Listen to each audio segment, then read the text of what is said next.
ಎಲ್ಲರಿಗೂ ನಮಸ್ಕಾರ. ನಾನು ಡಾಕ್ಟರ್ ವೆಂಕಟರಮಣ ಹೆಗಡೆ, ವೇದ ಆರೋಗ್ಯ ಕೇಂದ್ರ, ನಿಸರ್ಗವನ್ನೇ ಶಿರಿಸಿ. ಆತ್ಮೀಯ ವೀಕ್ಷಕರಿಗೆ, ಆತ್ಮೀಯ ಸಾಧಕರಿಗೆ ನಮ್ಮ ಯೂಟ್ಯೂಬ್ ಚಾನಲ್ಗೆ ಹೃದಯಪೂರ್ವಕ ಸ್ವಾಗತವನ್ನು ಹೇಳ್ತಾ, ಇವತ್ತಿನ ಸಂಚಿಕೆಯಲ್ಲಿ ಮಳೆಗಾಲದಲ್ಲಿ ನೆಗಡಿ, ಶೀತ, ಅಲರ್ಜಿ ಆಗ್ತಾ ಇರುತ್ತೆ. ಮಳೆಗಾಲದಲ್ಲಿ ಚಳಿ ಆಗ್ತಾ ಇರುತ್ತೆ ಅಂತೇಳಿ ಮಿರ್ಚಿ ಬಜ್ಜಿ ತಿನ್ನುವವರ ಸಂಖ್ಯೆ ಜಾಸ್ತಿ ಇರುತ್ತೆ. ಕರೆದ ಆಹಾರವನ್ನು ಜಾಸ್ತಿ ತಿಂತಾರೆ. ಇದು ಒಳ್ಳೆಯದಾ? ಇದರಿಂದಾಗಿ ಶೀತ, ಅಲರ್ಜಿ, ನೆಗಡಿ ಎಲ್ಲ ಹೆಚ್ಚಾಗತ್ತಾ? ಹಾಗಾದರೆ ಮಳೆಗಾಲದಲ್ಲಿ ನಮ್ಮ ಆಹಾರ ಕ್ರಮ ಹೇಗಿರಬೇಕು, ಶೀತ, ನೆಗಡಿ, ಅಲರ್ಜಿ ಹೋಗಲಿಕ್ಕೆ ನಾವು ಏನು ಮಾಡಬೇಕು ಅನ್ನೋದನ್ನು ತಿಳಿಸ್ಕೊಡ್ಲಿಕ್ಕೆ ಶಿರಸಿಯ ಪ್ರಸಿದ್ಧ ಆಯುರ್ವೇದ ವೈದ್ಯರಾದಂತಹ ಧಾತ್ರಿ ಆಯುರ್ವೇದ ಕೇಂದ್ರದ ಮುಖ್ಯಸ್ಥರಾದಂಥ ಡಾಕ್ಟರ್ ವಿನಾಯಕ್ ಹೆಬ್ಬಾರ್ ಅವರು ನಮಗೆ ತಿಳಿಸ್ಕೊಡ್ಲಿಕ್ಕಿದ್ದಾರೆ. ಅದಕ್ಕೂ ಪೂರ್ವದಲ್ಲಿ ಡಿಸ್ಕ್ರಿಪ್ಷನ್ ಬಾಕ್ಸಲ್ಲಿ doctor Hegde's health tips WhatsApp group link ಇದೆ. ಆ ಲಿಂಕನ್ನು ಕ್ಲಿಕ್ ಮಾಡಿ ನಮ್ಮ ಗ್ರೂಪನ್ನು ಜಾಯ್ನ್ ಆಗಿ ಡೈಲಿ ನಾವು ನಿಮಗೆ ಹೆಲ್ತ್ ಟಿಪ್ಸನ್ನು ಕಳಿಸ್ಕೊಡ್ಲಿಕ್ಕೆ ಸಾಧ್ಯ ಆಗುತ್ತೆ. ಅಷ್ಟೇ ಅಲ್ಲ ಆದ್ಮೇಲೆ ಫ್ರೀ ಆನ್ಲೈನ್ ಕನ್ಸಲ್ಟೇಷನ್ಗೆ ನಮ್ಮ ವೈದ್ಯರ ತಂಡ ರೆಡಿ ಇದೆ. ಫ್ರೀ ಆನ್ಲೈನ್ ಕನ್ಸಲ್ಟೇಷನ್ಗೆ ಹೆಸರು ನೋಂದಾಯಿಸಲಿಕ್ಕೆ 9448729434 ಅಥವಾ 7406853563 ನಂಬರ್ಗೆ ತಾವು ಕರೆ ಮಾಡಿ ಒಂದು ವಾರ ಬೇಡ 2-3 ದಿವಸದಲ್ಲಿ ನಿಮಗೆ ವೈದ್ಯನಿಗೆ ಮಾತಾಡಲಿಕ್ಕೆ ಅವಕಾಶವನ್ನು ಮಾಡಿಕೊಡ್ತೇವೆ. ತಾವು ವೈದ್ಯರೊಂದಿಗೆ ಚರ್ಚೆ ಮಾಡಲಿಕ್ಕೆ ಅವಕಾಶ ಆಗುತ್ತೆ. ನಿಮ್ಮ ಮನೆಗೆ ಔಷಧಿಗಳನ್ನು ಕಳಿಸ್ಕೊಡ್ಲಿಕ್ಕೆ ವ್ಯವಸ್ಥೆ ಆಗುತ್ತೆ. ಹಾಗಾದರೆ ನಮ್ಮ ಯೂಟ್ಯೂಬ್ ಚಾನಲ್ ಸಬ್ಸ್ಕ್ರೈಬ್ ಮಾಡಿ, ಬೆಲ್ ಐಕಾನ್ ಬಟನ್ನ ಒತ್ತಿ ಅನ್ನುವಂಥ ವಿನಂತಿಯನ್ನು ಮಾಡ್ತಾ, ಈ ವಿಡಿಯೋನ ಬೇರೆಯೊಂದಿಗೆ ಶೇರ್ ಮಾಡಿಕೊಳ್ಳಿ ಅನ್ನುವಂಥ ವಿನಂತಿಯನ್ನು ಮಾಡ್ತಾ, ಈಗ ನಾವು ನೋಡೋಣ ಮಳೆಗಾಲದಲ್ಲಿ ನೆಗಡಿ, ಶೀತ, ಅಲರ್ಜಿಯನ್ನು ಹೋಗಲಾಡಿಸುವುದು ಅಥವಾ ಬರದೇ ಇರೋದು ಹಾಗೆ ತಡೆಯುವುದು ಹೇಗೆ ಅನ್ನೋದನ್ನು. ನಮಸ್ಕಾರ.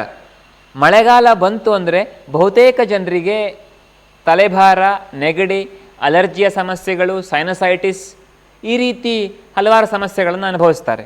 ಯಾಕಾದರೂ ಈ ತಲೆಯ ಮೇಲಿನ ಭಾಗ ಇದೆಯೇನೋ ಅನ್ನೋ ಭಾವನೆ ಅವರಿಗಿರುತ್ತೆ. ಈ ಸಂದರ್ಭದಲ್ಲಿ ನಾವಿದನ್ನು ತಡೆಯೋದು ಹೇಗೆ ಅಥವಾ ಬಂದಿದ್ದರೆ ಅದನ್ನು ಗುಣ ಮಾಡ್ಕೊಳ್ಳೋದು ಹೇಗೆ ಅಂತ ತಿಳ್ಕೊಳ್ಳೋಣ. ಯೂಶುವಲಿ ಮಳೆಗಾಲದಲ್ಲಿ ಇಷ್ಟೊಂದು ಸಮಸ್ಯೆಗಳಾಗಲಿಕ್ಕೆ ನಾವು ಮಾಡುವ ಹಲವಾರು ತಪ್ಪುಗಳು ಕಾರಣ ಆಗ್ತವೆ.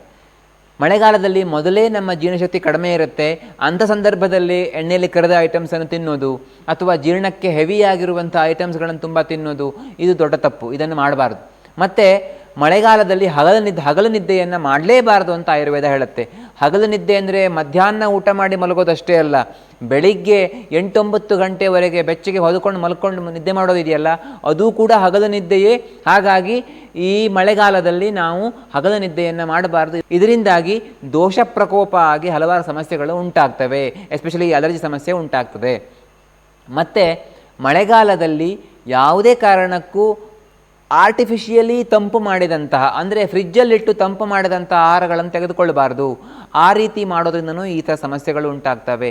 ಹಾಗಾಗಿ ನಮ್ಮ ಆಹಾರ ಮತ್ತು ನಮ್ಮ ದಿನಚರಿಯ ಬಗ್ಗೆ ಕಾಳಜಿ ಇರಬೇಕು. ಅದು ಈ ಥರ ತಪ್ಪುಗಳನ್ನು ಮಾಡಿದವರಿಗೆ ಈ ಸಮಸ್ಯೆ ಬರೋದು ಜಾಸ್ತಿ. ಮತ್ತು ಯಾರಿಗೆ ಈಗ ಆಲ್ರೆಡಿ ಆ ಥರ ಸಮಸ್ಯೆಗಳಿದೆಯಲ್ಲ ಅಂಥವರು ಈ ತಪ್ಪುಗಳನ್ನು ಮಾಡಿದರೆ ಆ ಸಮಸ್ಯೆ ಇನ್ನೂ ಹೆಚ್ಚಾಗತ್ತೆ. ತಲೆ ಭಾರ ಆಗಿದೆ ಹಾಗಾಗಿ ಮಲ್ಕೊಳ್ತೇನೆ ಅಂತ ನಿದ್ದೆ ಮಾಡೋದಿದೆಯಲ್ಲ, ತುಂಬ ದೊಡ್ಡ ತಪ್ಪು. ಯಾಕೆಂದರೆ ಆಗ ಇನ್ನೂ ಕಫದೋಷ ಹೆಚ್ಚಾಗಿ ಸಮಸ್ಯೆ ಉಂಟಾಗತ್ತೆ. ಹಾಗಾದರೆ ಇದನ್ನು ಪರಿಹಾರ ಏನು? ಮೊದಲನೇದಾಗಿ ಬೆಳಿಗ್ಗೆ ಬ್ರಾಹ್ಮಿ ಮುಹೂರ್ತದಲ್ಲಿ ಅಥವಾ ಎಷ್ಟಾಗತ್ತೋ ಅಷ್ಟು ಬೇಗ ಏಳೋದು, ಮತ್ತು ಚೆನ್ನಾಗಿ ವ್ಯಾಯಾಮ ಮಾಡೋದು, ಹಗಲು ನಿದ್ದೆಯನ್ನು ಮಾಡದೇ ಇರೋದು, ಜೀರ್ಣಕ್ಕೆ ಹೆವಿಯಾಗುವಂಥ ಫುಡ್ಡನ್ನು ತೆಗೆದುಕೊಳ್ಳದೇ ಇರೋದು, ಜೊತೆಗೆ ಕೆಲವು ಕಷಾಯಗಳನ್ನು ಕುಡಿಯೋದು.